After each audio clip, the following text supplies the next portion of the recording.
Ladies and gentlemen, welcome to the Squared Circle podcast. My name is Marie Shadows, and I have a special guest with us, Lorna. She is an extraordinary woman. She helps out entrepreneurs and anybody in the business world who may want to learn how to define their brand, bring audience in, and just have a good time doing it while they're on stage, because sometimes stage frights happen. And we're here with Lorna. I thank her for being on here as well. Thanks for having me. Yeah, so the thing is that nowadays what we're used to do all the time on stage has to change, and we're all online, we're all on video, we're all on social media, and we need to transfer everything we've been doing on stage to the social media and to the internet so that we can create a brand. Especially nowadays with all this crisis and the corona crisis going on, right? Yeah, which ties into everything since almost every state is on lockdown. It kind of hindered all professional wrestlers, so now they're trying to find a different outlet. And most of them are using Twitter to their advantage to make videos and stuff like that. Do you have any tips for people to get on board with that and just be themselves? 100%. Nowadays, there is no other way but being on video, and because we're all in our houses and we don't have the capacity to meet in person, we're all craving for having that connection one-on-one, and having to connect with other people. And being on video and being on social media, it's a perfect time for you to build a brand nowadays when you cannot be out there in the world. So the first thing is to show up. It's to try to find the people who have similar interests to you so that you can connect with those people. Because that's the main thing. You need to create a brand within your niche, right? So you guys are in wrestling, and I am sure that if you mention some of the biggest names in wrestling, they will be names that I've never heard of because I'm not in that niche. However, if you ask anybody who loves that sport, they will be super aware of those names, right? So that's the reason why if you go out there in the internet, you need to make sure that you're going to be trying to connect first with those people who are in the same niche, in the same industry that you are working on, because those people are going to be more open to connecting with you, and they're going to be more interested in you.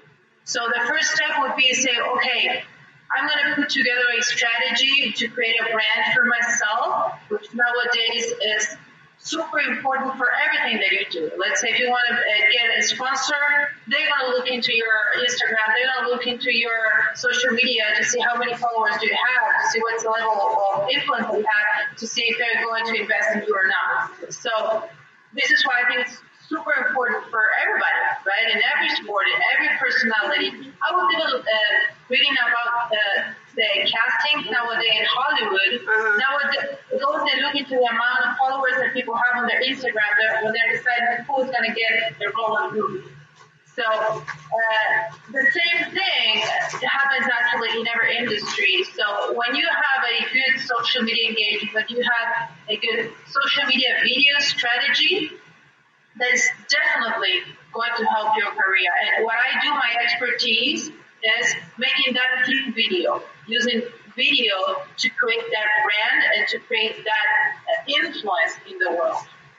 Yeah, I couldn't have said it better. That was a really good explanation. So for anyone out there listening and will be watching this video soon, Lorna started her YouTube channel in 2008. So she has a lot of years of experience being on YouTube and just being comfortable in front of the camera. And I do know that sometimes not all wrestlers know how to be comfortable in front of the camera, and that goes for like ordinary people that don't be in this side of the business. Even me, for an example, I had to get comfortable being in front of the camera to do this here. And it helped because me and my boyfriend have Ravage Lands, and we do that together as a gaming channel. So I just got over the fact of like, who's watching me? It's cool. What are some tips and tricks you learned from 2008 to now for being in front of the camera? Well, the first thing is you need to be yourself, and that's what I talk about in my book, Speak How to Close Deals. I wrote a book that talks about how to create authority and influence when you are presenting yourself and talking one to many. This is from stage or in video. And the main thing is when you're in front of the camera on social media, be yourself. Connect and don't try to pretend that you're something different at the time. Don't try to fake it. Don't try to make it too perfect, because when you do that, you're gonna lose. Oh man. You mentioned my YouTube channel, and the video that has so many views is a video in which I talk about my story and my failures, basically, and how using my failures and the things that didn't go right, I was able to understand how to overcome the challenge and make my dreams come true. So they used to tell me when I was 17 and I want to be a singer, and I got kicked out of the choir. So when I did this video, I was working as a singing teacher. So you can imagine that for a singing teacher admitting that she was kicked out of the choir at some point of her life, it would be something that could be taken like, oh, this person is not good. This would be a secret that I could have just kept to myself, because I didn't want people to think that I wasn't good enough. So instead of hiding it, I turned on the camera and I told people, hey, I sucked so much, I was so bad that I got kicked out of the choir.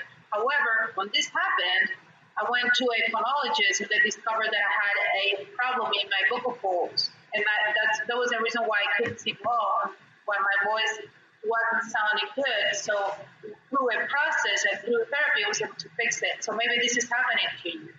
So by doing that, I was actually creating authority, creating a connection with people on the other side. And this is why that video got 1.3 million views, which is a lot, right? It is, people definitely. People connected with it. And same thing with wrestling. So why don't you just turn on the video and start talking about your day-to-day life, your struggles.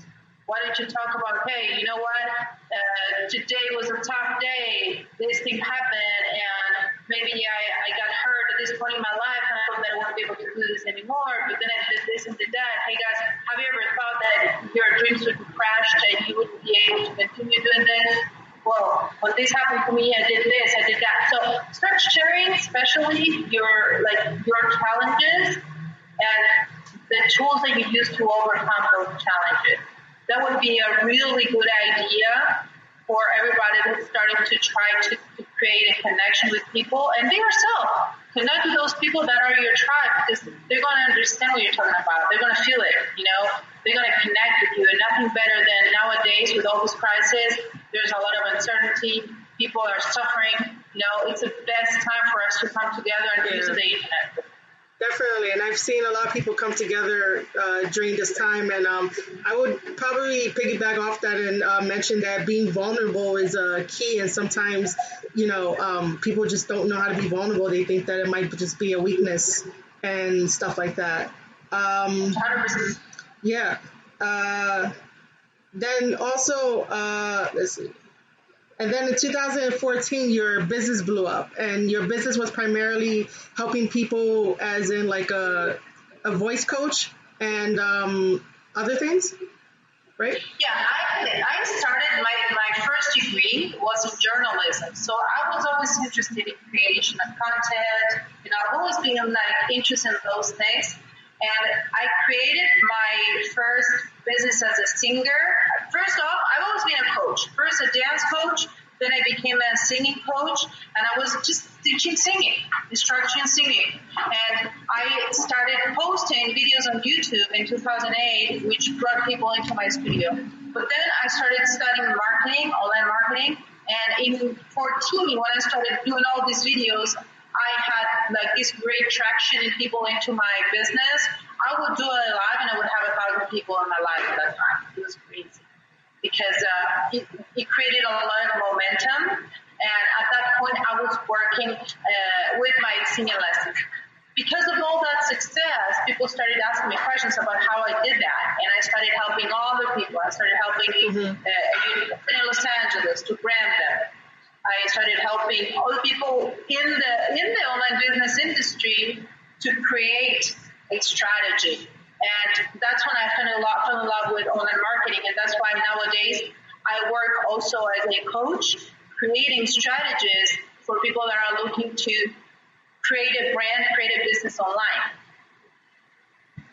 So could you walk us through your day-to-day routine of how you get up in the morning to like making the videos, doing editing, and then putting them up online? Wow. So I am currently not doing videos all the time because this moment, specific moment, my focus is not to create a routine with videos online. I am working really hard on creating this new program for the coronavirus crisis in which I am helping people to get clients online. So I'm doing a lot of coaching and other tasks related to my business that are not the video. So first thing is, okay, are you going to do videos every day? That's your focus, that's your goal. Put it on a calendar and do it for a certain amount of time and put a goal on that. And just as you said, put it on your calendar as part of your routine. Okay, I'm not doing that right now. I'm just doing some Facebook Lives 2 or 3 times a week, and I'm doing short videos, just like stories in my Facebook sometimes. That's what I'm doing right now. Other than that, the best thing you can do depends on the social media that you're doing. You could be doing, for example, 1 video a week on YouTube or 1 video a week on Facebook, and then you can repurpose it in other places so that you don't you have to do a video for everything all the time. You know, you can just create it in one place and then repurpose it in other places. Now, my routine when I wake up, I try to have a morning routine. Not always works. Sometimes I'm kind of off, but I would say that it works 90% of the time, which is I get up and I do a green juice for my health first. So first thing in the morning, and I put very healthy ingredients. I put organic celery, I put parsley, cucumber, ginger, lemon, and what else? An apple, green apple. I do a green juice. When I'm doing it, I always try to listen to something positive that is going to prepare me for the day. So I love spiritual books talking about spirituality, positivity. I try to listen to that in the morning. I don't like listening to business advice in the morning, but it just makes me anxious. So I'd rather just take the morning like little by little. Then I put a timer, and then I write 5 minutes of gratitude. So on my phone, 5 minutes, I grab a piece of paper and I write for 5 minutes and everything that I'm grateful for. So it can be anything. It can be I'm healthy, and my fridge is full of food that I stocked, my cats are here with me, whatever. 5 minutes. Then after that, I write 5 minutes of affirmations of the thoughts that I want to put in my mind to create more confidence, the things that I know that I need to tell myself so that I can move forward. So this is something that is really good, that helps a lot, So for example, when you want to, I had for a while, I've been like super anxious about my lack of time to do everything that I wanted to do. So I'm like, oh my God, I don't have time. And I realized that I was saying all the time, I don't have time. So I started writing, I have all the time in the world to do everything I want and everything I need. I am the master of my time. And I started writing it. So that starts creating a momentum in your brain, and it helps you to create a new identity and a new belief. So I do that for 5 minutes, and I choose a couple of thoughts that I want to start feeding inside my mind. And that's when I start my day. So then I go to do social media. I go to do whatever else I have to do. I do some coffee after 20 minutes. Sometimes I do meditation for 20 minutes. It depends on whatever I have to do during that day. However, when it comes to a routine for you guys to build a brand, the biggest challenge is to be consistent and to have discipline.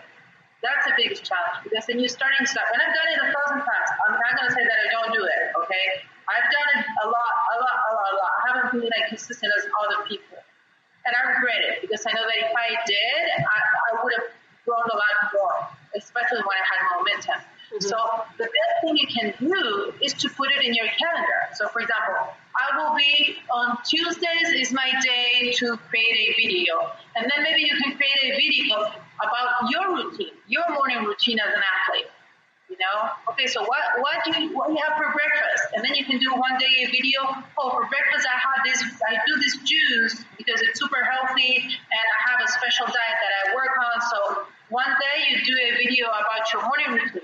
Then the next week, the same day of the week, you can do another video about, for example, how you prepare before going to train. What's your mental practice? And then you can share some tips about how you prepare yourself mentally before you have to train. So I'm just giving some ideas of things that maybe might interest your audience, and then you can create a calendar at least 4 weeks in advance with the 4 videos that you want to be doing for the following 4 weeks. Wow, that's super, super perfect. Super perfect.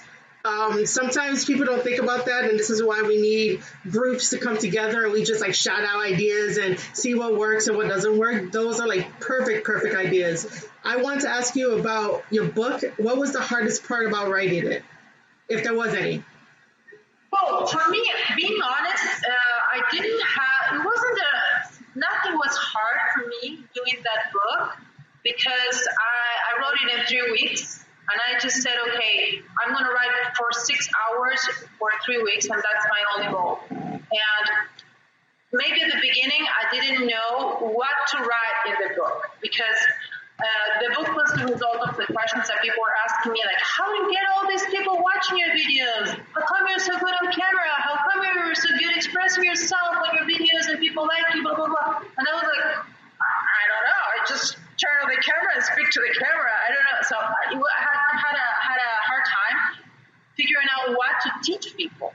So what I did was I went to groups with marketers and say, hey guys, I'm giving away one free session for everybody who wants to get it. I will be helping you guys with your speaking skills in front of the camera. So I talked to 50 people around the world. I gave them free lessons on Skype, and I just asked them questions, and I was seeing, okay, what are the things that I can help them with? And I started creating exercises to help them according to what they needed, combining all my skills. My skills as a performer, as a singer, as a journalist. I have another degree in songwriting. Yeah. So all of those things, I used them according to the things that I was seeing that the person needed.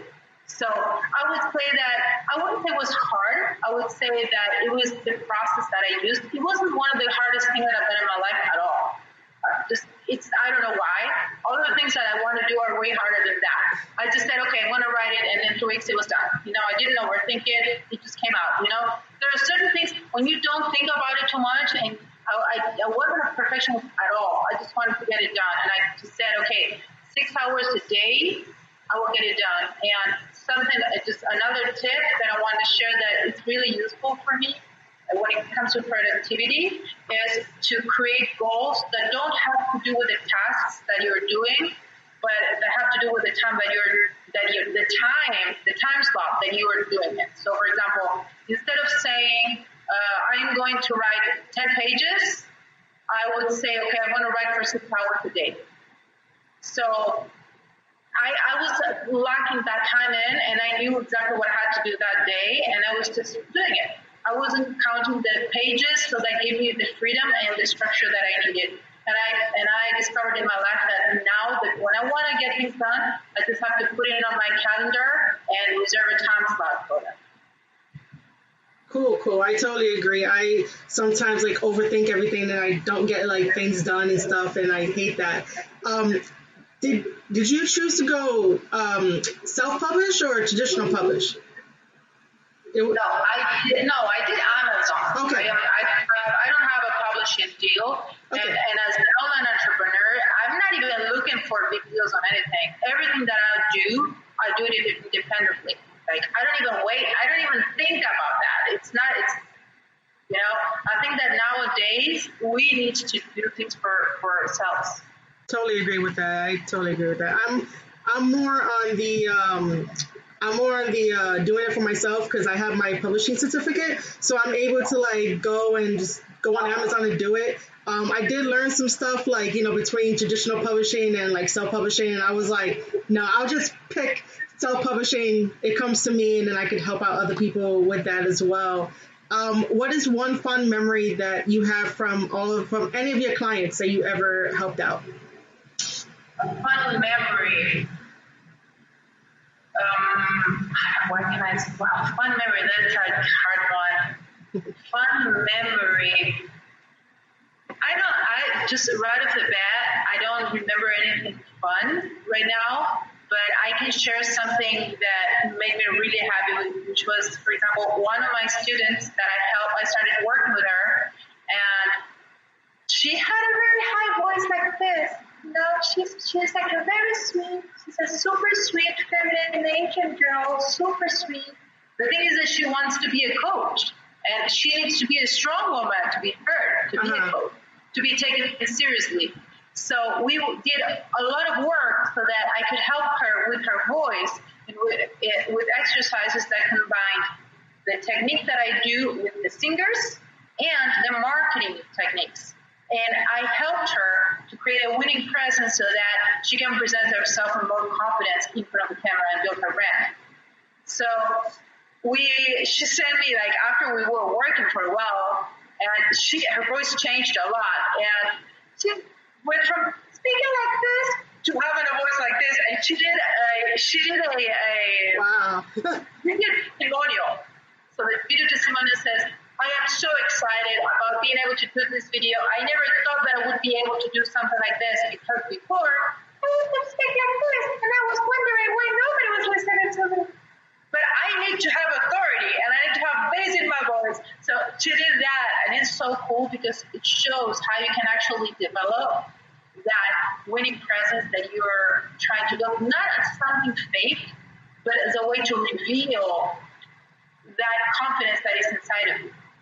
It's not faking it. It's not faking being confident. It's creating and changing and using what you have in a stronger way. It's like, for example, you're a wrestler. You can punch someone and do like, I would do it like, whoop, or you can boom, right? You can go all in, yeah, right? Totally, yeah. So you need to learn how to do the punch. It's not that you can't. You just need to develop the technique, and you need to be able to reveal that power that is inside of you, right? That potential. So that's what we do. And she sent me this was last year I trained her. And the other day she sent me a text and she said, oh Lord, I love you so much. I just did my first live with a group, and I wouldn't have been able to done this if it wasn't for you and all the work that we did. And I mean, that's something that I would say it's fun, but it's something that it's an amazing proof that this works, and this is something that anybody can develop. It's something that makes me really, really happy. Yeah, you have a chapter dedicated to voice and how to command it and stuff like that. So I also read in your book that you know 3 languages, right?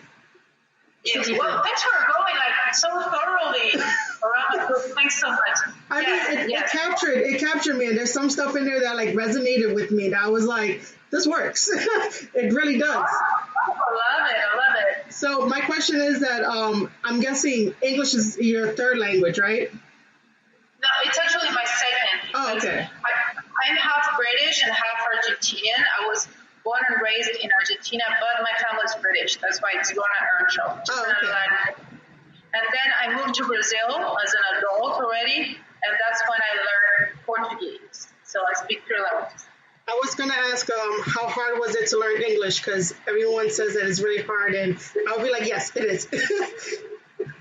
Well, for me, when I was a very small kid, they would speak to me in both languages. So I didn't really, sometimes my dad would say, good night, and I didn't know that good night was English. And so I heard someone say, buenas noches. I didn't know that buenas noches was Spanish. Mm-hmm. For me, it's like, okay, he's communicating, time to go to bed. So I didn't know what was the difference. I thought it was all the same, And I was kind of used to him talking to me in a way, my grandparents speaking in English, and on the other side, my mom's family, it's Argentinian. So I was having that in my mind all the time, and I was kind of used to it. And with time, I refined it, like taking lessons in school and learning more of the grammar, mm-hmm.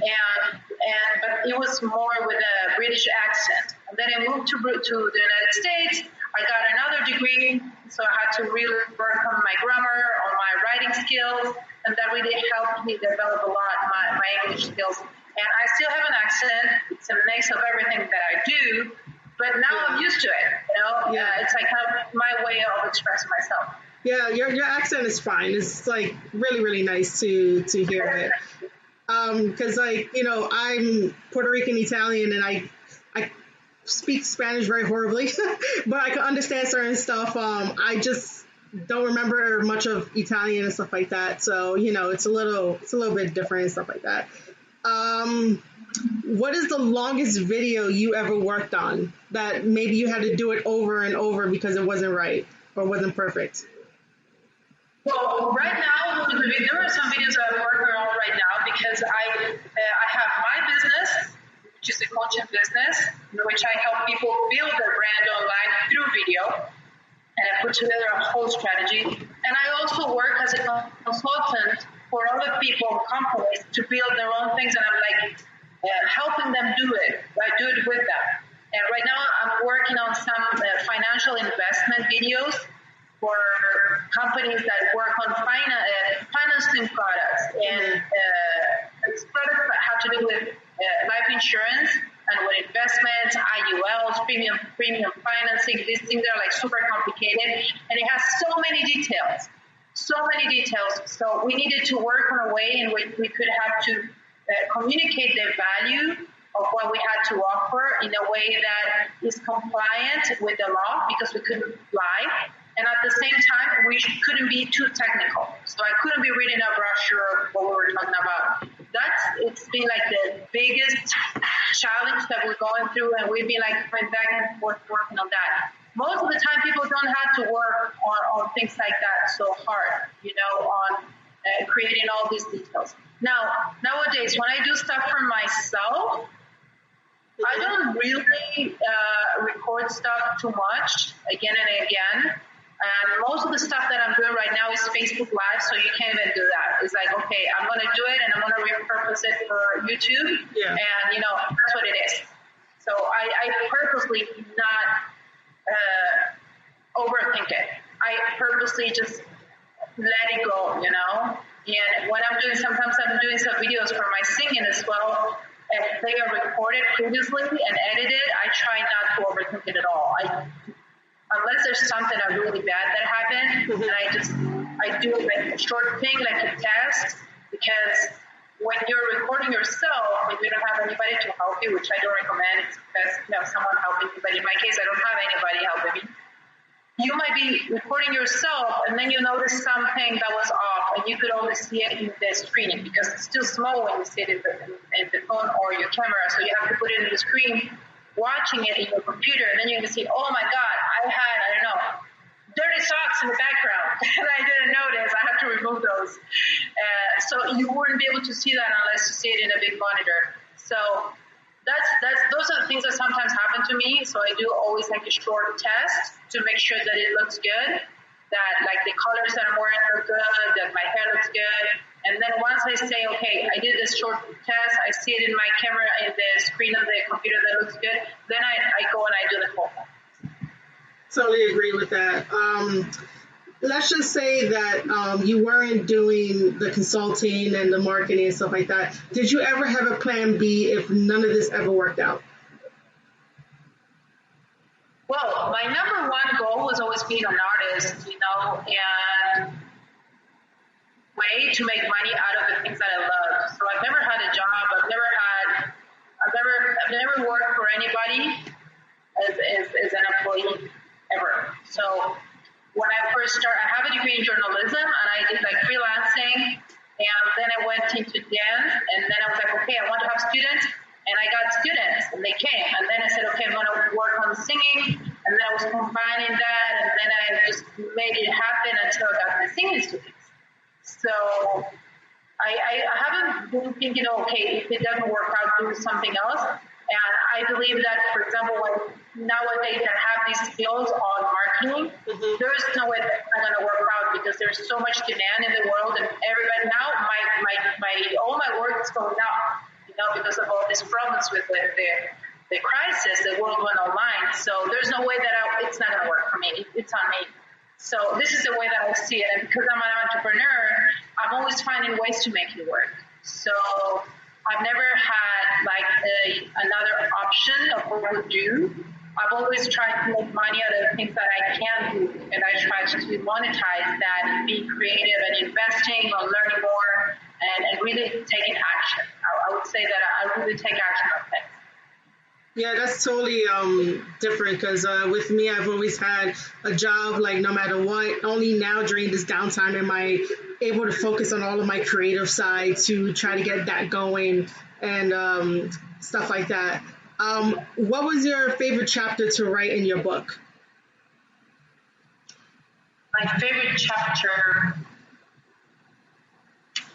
I think that I would say I like writing the book as a whole. It was really easy for me to express myself, and I always loved writing I've always been writing since I was very little. So that's something that I've always been exercising. So I've always enjoyed it as a whole. Mm-hmm. But I think that the most important thing and the most significant is the part with the connection, the first part of the book. Mm-hmm.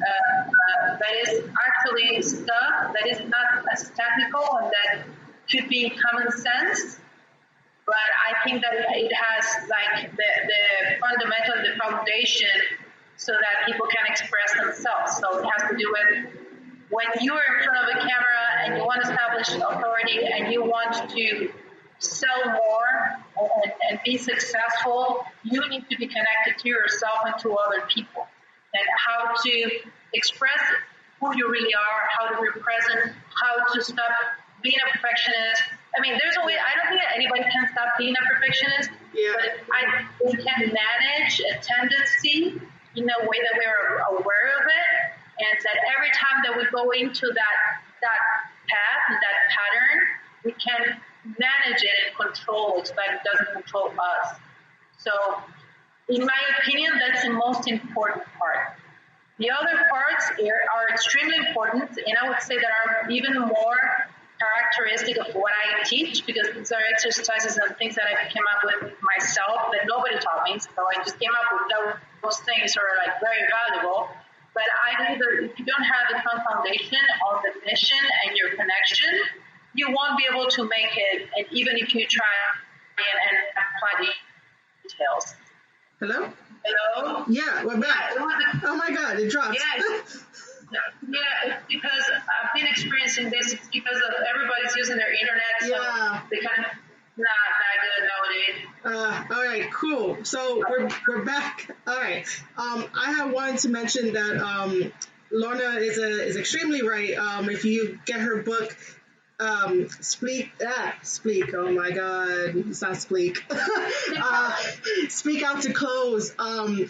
She is right that the first half of the book is basically about connection and is about establishing that. And the part that I fell in love with is the not to be a perfectionist. I never realized that I was a perfectionist until my boyfriend pointed it out, and I was like, damn. So I have that in the back of my mind, and there's a line that I want to quote from the book that it says, "Quit trying to be perfect. Perfectionism kills dreams. If you are a perfectionist, you are eternally committed to frustration and unhappiness." And I think that gets all of us, no matter who you are and what you do in like your line of work. But as long as whatever you make makes you happy, that should probably be the best end result of whatever you do. But I highly recommend the book, and especially that first section. That's what really got me, and that's why I wanted Lorna on here, even though she doesn't know much about like professional wrestling. It's totally fine. I have her back. But she definitely, gave us a lot of good information and stuff like that. Let's just talk about random stuff. Do you prefer cake or pie? Cake or pie, like apple pie, peach pie, stuff like that. Yeah. I think of pie, definitely. There is this apple pie that I went to in 2018, Christmas 2018, I spent Christmas with my boyfriend's family. First time. We were like dating for 5 months, and then I spent Christmas with them, and they're Germans. So her aunt, she made like this amazing apple pie, like completely high quality, best ingredients, like it was crispy. It was so perfect that I would say, okay, she ruined my experience with apple pie, because after that, I will never be able to be happy with any other apple pie. And And since then, I've been asking for it, and I haven't been able to get it again.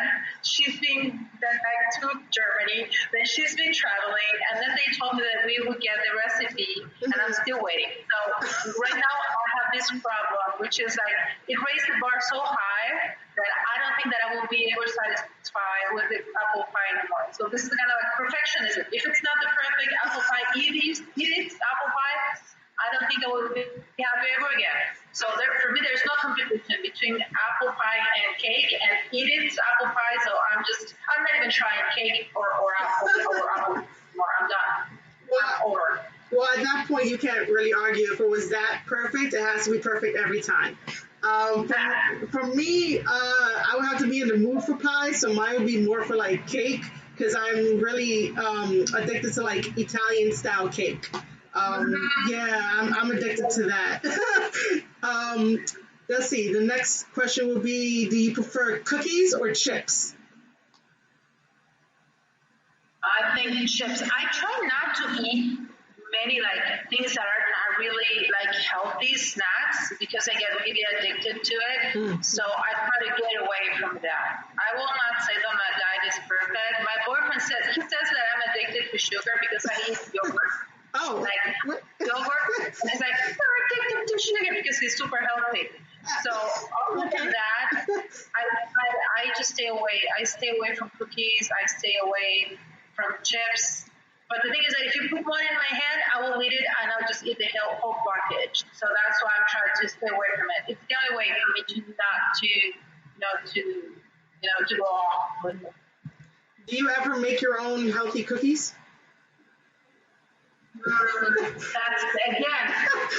I mean, you can make it. You know what's going in it. Don't give me those ideas. Don't give me those ideas. I'm trying to do my green juice. Yeah, I don't. And I honestly don't. I'm not a person that enjoys cooking very much. I do because I have to, but I'd rather put my time into doing all the things that I really enjoy, like music. Something that I want to go back and release. I want to release a new album by the end of the year, and I want to go back to writing songs. So I'd rather put my time and energy on doing that and doing music than and just working on food. I'm thinking of getting some catering. Before all this, I was choosing a catering service so that I had more free time to do other things. So. Totally get it. It's cool that you brought up the whole songwriting thing.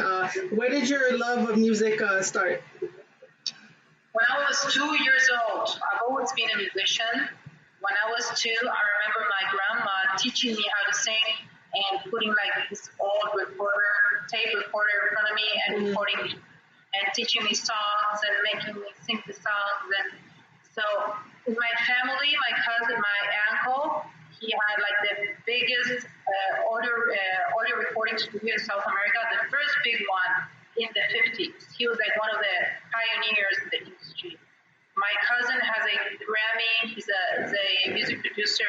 My other cousin is a musician. So since I was very young, in every party there were like music, and they were teaching music, and I had like a guitar teacher coming home every week to teach me classical guitar, and then I went to the conservatory. So that's who I am. That's my number one identity. I am a musician. And I'm a musician that teaches vocals. I'm a musician that works as an online marketing entrepreneur. I'm a musician. So I feel that that's my anchor. That's who I am, like my identity. And it makes me sad when I'm not doing it, when I am not really, active. I agree with the thing that. is that I was like pulled in so many directions that I had to choose, and that's why I want to come back this year to make that happen for me and keep on working on that. Do you have a favorite instrument?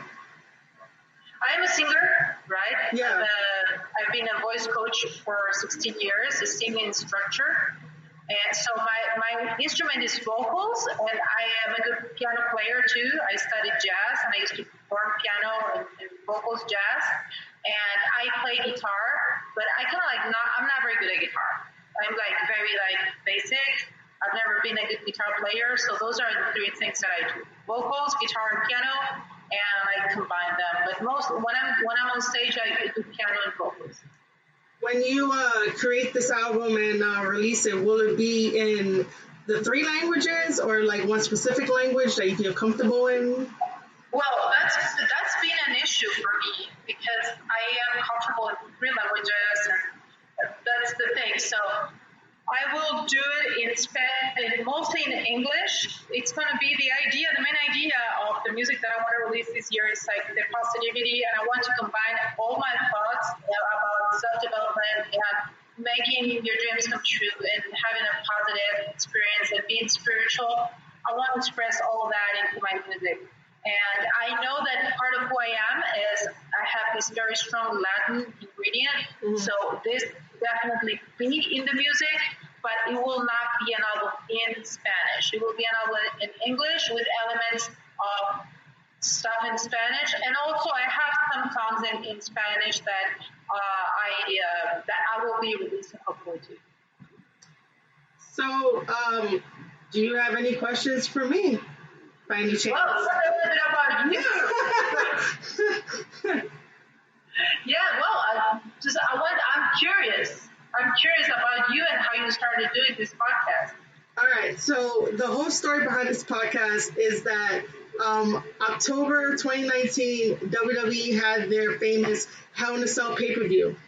At the ending of the pay-per-view, they had a cage match, and in the cage match, the disqualification rule is null and void. That does not ever happen. So they had 2 wrestlers wrestling in there. It was just really, really bad towards the ending, and the referee called for a DQ. Everybody was up in arms about that. Like, it should have never happened. Like, we were like, that doesn't happen in history. So after that night, created the podcast, started talking about professional wrestling, and I did do it with my friends, but unfortunately, due to like time constraints and time differences, we don't do it as much together, and then it just blossomed from there.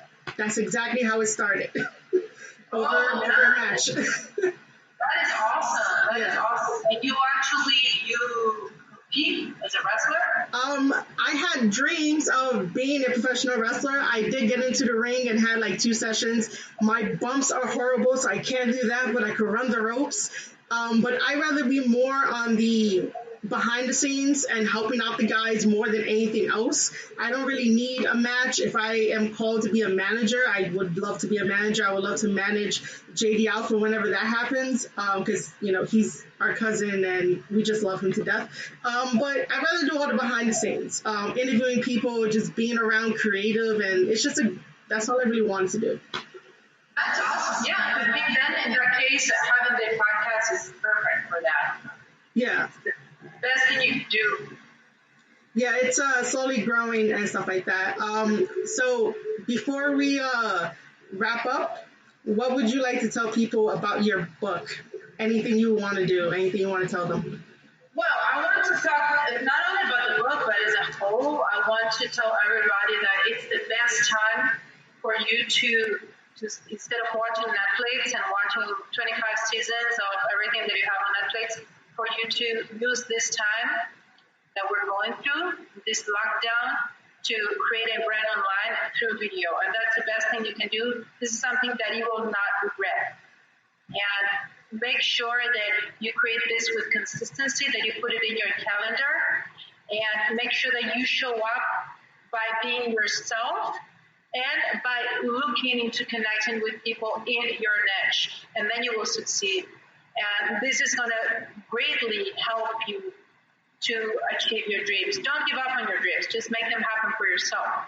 And nowadays we have the internet. And if you go and you look into the famous people nowadays, people that are making it, 90% of them, they're coming from social media. We live in a new order. We don't have the hierarchy telling us what we can or we cannot do. So we have a lot of power, and the power is in here, in our phones. Okay? So the most important thing I believe nowadays is using this time that you have in order for you to grow your brand, even if you cannot be doing other things and you're thinking, oh, it's the quarantine, I'm at home, just don't go and keep on watching Netflix all day long. Do something for your business, do something for your career, and go and use the power that we have nowadays, which is the power of our phones and the opportunity to create a brand using social media. So make sure that you have a plan in place. Don't do it randomly. And that is why I have my programs in which I teach people how to create those brands, how to create the business, how to create products that are going to be giving you the support, the income and the revenue so that you can put money on other things. That's what I put my whole life. I like dancing. I figured out a way to teach lessons and to get people in so that I could make a living out of it.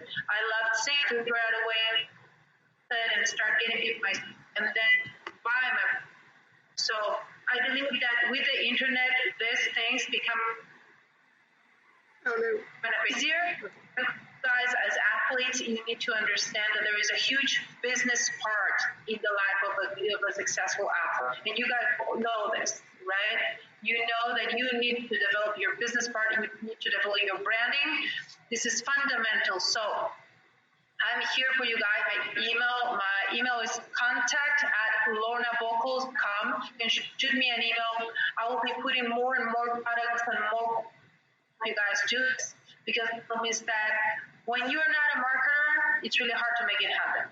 And when you don't have coaching, it's really hard. It's like for you guys, you need to have a coach, right? So that's going to make it faster, and then you're going to increase the chances of succeeding exponentially when you have someone helping you. So make sure that you have the right advice, make a decision, turn on your phone, but not for scrolling. Just turn on your phone to create a future for yourself and to make your dreams come true.